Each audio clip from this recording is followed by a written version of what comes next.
ഇന്ന് എനിക്ക് ഭയങ്കര സന്തോഷമുള്ളൊരു ദിവസമായിരുന്നേ.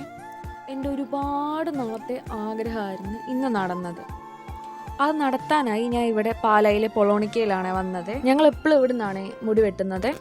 അവസാനം 2 വർഷം മുന്നേ ഞാൻ മുടി വെട്ടിയത്. അന്ന് ഞാൻ തീരുമാനിച്ചു ഇനി എന്താണെങ്കിലും മുടി വളർത്തിയിട്ട് ഡൊണേറ്റ് ചെയ്യുമെന്ന്.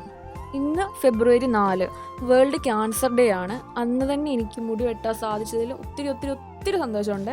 ബൈജു ചേട്ടനാണ് മുടി വെട്ടുന്നത്. ചേട്ടൻ എൻ്റെ അടുത്ത് എന്തോരം വെട്ടേണ്ടത്, എങ്ങനെയാണ് വെട്ടേണ്ടത് എന്നൊക്കെ ചോദിച്ചറിയായിരുന്നു. ഞാനപ്പം ഇങ്ങനെ എനിക്ക് ഷോൾഡറിൻ്റെ അത്രയും മതി, ബാക്കി എടുത്തോ, എങ്ങനെയാണെങ്കിലും എനിക്ക് കുഴപ്പമില്ല, പക്ഷേ ഇത് ഡൊണേറ്റ് ചെയ്യണമെന്നുള്ള ഒറ്റ ഒരു ഇതായിരുന്നു ഞാൻ പറഞ്ഞത്. ആദ്യമൊക്കെ അവിടെ ഡൊണേറ്റ് ചെയ്യുമായിരുന്നു, പക്ഷേ ഈ കോവിഡ് വന്നതിന് ശേഷം അങ്ങനെ ഡൊണേഷനും കാര്യങ്ങളൊന്നും ഇല്ലായിരുന്നു. അപ്പം ഞാനിങ്ങനെ ഒത്തിരി പറഞ്ഞപ്പോഴേക്കും സാരിയില്ല, എന്തെങ്കിലും ചെയ്യാം, മുടിയെടുക്കാൻ വരുന്നവരുടെ അടുത്ത് ഞങ്ങൾ പറഞ്ഞു കൊടുത്തോളാം എന്ന് പറഞ്ഞിട്ടാണ് എനിക്ക് ഇത്ര ഉണ്ടായിരുന്ന മുടി കേട്ടോ ഞാൻ വെട്ടിയത്. എനിക്ക് സത്യമായിട്ട് ഒട്ടും സങ്കടമേ തോന്നില്ല, കാരണം ഞാൻ അത്ര ആഗ്രഹിച്ച് ചെയ്തൊരു കാര്യമായിരുന്നേ. എന്നിട്ട് അവരെനിക്ക് സ്റ്റൈലൊക്കെ ചെയ്ത് തന്നായിരുന്നു. ഇന്ന് ഞാൻ സ്റ്റോറി ഇട്ട ടൈമിലാണെങ്കിൽ പോലും ഒത്തിരി പേര് അയ്യോ വെട്ടിയോ, എന്തിനാ വെട്ടിയെന്ന് ചോദിച്ചപ്പോൾ പോലും ഞാൻ ആരുടെ അടുത്തും പറഞ്ഞിട്ടില്ല. അപ്പം ഞാൻ ഇതിനായിരുന്നു വെട്ടിയത്. അപ്പോൾ ഇനിയാണെങ്കിലും നിങ്ങൾ എന്നെ ഒന്നും പറയത്തില്ല എന്ന് എനിക്കറിയാം. എനിക്ക് ഒത്തിരി സന്തോഷമുണ്ട്. അപ്പോൾ എന്നെ കണ്ട് ആരെങ്കിലും ഇൻസ്പയർ ആവുകയാണോ, ആയിക്കോ, ശരി എന്നാൽ.